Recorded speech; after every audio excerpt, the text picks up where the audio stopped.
ఇందాక అక్కినే నాగేశ్వరరావు పాట అన్నాం. అనుకున్నావని జరగవు కొన్ని, అనుకోలేదని ఆగవు కొన్ని, అనుకోవటమే మంచి పని. జరిగేవన్నీ మన మంచిగా అనుకోవటమే మనిషి పని. నా మిత్రులారా, ఏదో అనుకున్నాయని జరగవు కొన్ని, అనుకోలేదని ఆగవు కొన్ని.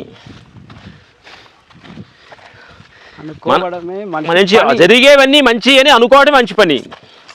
ఏది జరిగినా జరగపోయినా అది నా మంచికే అనే భావనే మనిషి పని. ఇంకేం చేయాల్సింది ఏం లేదు, ఏడిసినా నీకు వచ్చేది ఏం లేదు. అందుకని ప్రకృతిలోనే గొప్ప గొప్ప మహానుభావులు అద్భుతమైన పాటలు పాడారు. మనిషి గతి ఇంతే, మనిషి బతుకంతే, మనసున్న మనిషికి సుఖము లేదంతే అని ఎంతో పాట పాడారు. మా గొంతు చాలా బాగుండదు, ఎందుకంటే మనసున్న మనిషికి సుఖము లేదంతే. ప్రతిదాన్ని జాలిపడి పద్యాన్ని చూసేవాళ్ళకి అంతా కొంచెం కష్టాలు సుఖాలు ఉంటాయి అన్నమాట. అందుకని కొంతమంది కఠినమైన మనసులు ఉంటారు. ప్రతి చిన్న విషయానికి మనసు కరగాలి, మనసు చెల్లించాలి. ప్రతి చోటి మనిషిని చూసి మనసు కరిగించాలన్నమాట. మనిషి గతి ఇంతే, మరి మనసున్న మనిషికి సుఖము లేదింతే అని పాట పాడినట్టు మనిషి రాయిలాగా ఉండకూడదు. ప్రకృతిలో చూసి భగవంతుని చూసి చలించిపోయి ఆనందంలో జీవించాలి. నా మిత్రులారా, ప్రకృతి ఒడిలో ప్రతి క్షణం జీవించండి, ఆనందంగా జీవించండి, ప్రేమతో జీవించండి. ఏదో ఒక పూట ప్రకృతిలో మేము నడుస్తూ ఉంటాం అన్నమాట. ఏదో ఒక సమయంలో ఇలాంటి భగవంతుడు మమ్మల్ని ప్రకృతిలోనే తీసుకొచ్చి నడిపిస్తున్నాడు. ప్రకృతిలో ప్రేమిస్తుంటే ప్రకృతిలోనే ఆయన తిప్పుతాడు నిన్ను.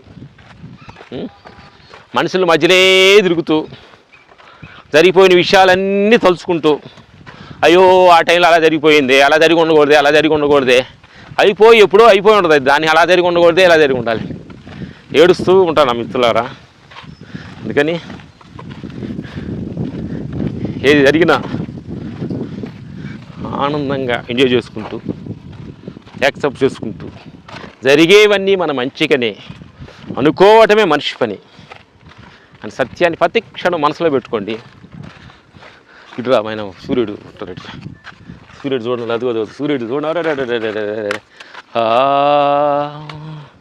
ఓ సూర్య భగవానుడు అంత అద్భుతం. సూర్యుడు చూడండి, పొద్దున్నే ఉదయించే సూర్యుడు, అస్తమించే సూర్యుడు ఎంత అద్భుతంగా ఉన్నాడు చూడండి నా మిత్రులారా. బాబా, ఓ నా సూర్య, నా భగవానా, పొద్దున్నే ప్రపంచాన్ని వెలుగునిస్తున్నా నా తండ్రి సూర్యుడు, గాడ్. అన్ని దేశాలకి నువ్వు ఒక్కడివే కదా గాడ్. ఇన్ని దేశాలకి ఒక్కడే వెళ్తురిస్తున్నావు, ఎంత వెళ్తురిస్తున్నావు, నీకు ఎంత శక్తి ఎక్కడుంది నీకు? మాకు ఒక కరెంటు బల్బు వెలగాలంటే ఎంత కరెంటు మేము తయారు చేయాలి? ప్రపంచాన్ని అందరికీ వెలుగునిస్తున్నావు నువ్వు, నీకెంత శక్తి ఉంది? నీ వెనక శక్తి ఎవరు? ఆ శక్తి పేరేంటి? ఆయనే భగవంతుడు. ఓ సూర్య భగవాన్, నువ్వు ఉదయిస్తున్నప్పుడు ఎంత ప్రేమతత్వంగా, ఎంత చిన్న బాలుడిలాగా అలా ఫ్రెష్గా ఉదయిస్తున్నావు. మధ్యాహ్నం ఒక పెద్ద మనిషిలాగా గంభీరంగా హీటుగా ఉంటున్నావు.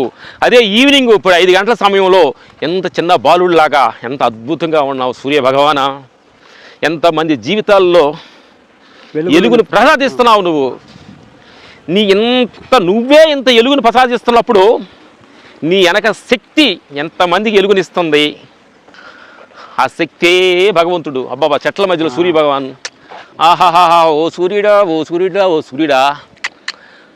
మైన వెంకటేశ్వరుడు సూపరంగా సూర్యుడు భగవానుడు ఇస్తున్నాడు. ఈ సూర్యుడిని మీరు చూస్తున్నారా నా మిత్రులారా? ఉదయించే సూర్యుడిని చూడాలి మనిషి, అస్తమించున్న సూర్యుడిని చూడాలి మనిషి. ఇలాంటి అద్భుత అబ్బా చెరువులో సూర్యుడి షాడోస్, నా పై నెత్తి మీద సూర్య భగవానుడు చూస్తుంటే ఎంత ప్రేమగా ఉంది. ఇంత గొప్ప అద్భుతమైన ప్రపంచాన్ని నీ దగ్గర పెట్టుకొని నీకు ఇంక ఏమి లేదు, అది లేదు ఇది లేని ఏడుస్తావా నా మిత్రుడా? అద్భుతమైన ప్రపంచం తెలుసా? అబ్బా అబ్బా, అద్భుతమైన సూర్యుడు.